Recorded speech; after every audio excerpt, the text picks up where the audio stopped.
Per paskutinės kelias dienas praktiškai šioje vietoje buvo priparkuotas, kaip ir šitas prabangus Mercedesas, Rolls-Royce'as, Ferrari iš Baltarusijos. Ir ką daryti su tokių prabangių automobilių šeimininkais, kurie nepaiso kelių taisyklių ir kurie galvoja, kad jie turi teisų per daug.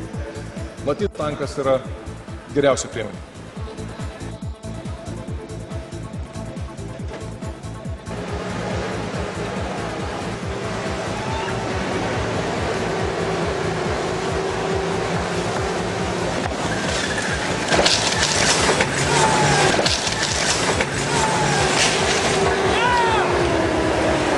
Jeigu automobilis parkuos blogai, bus va taip.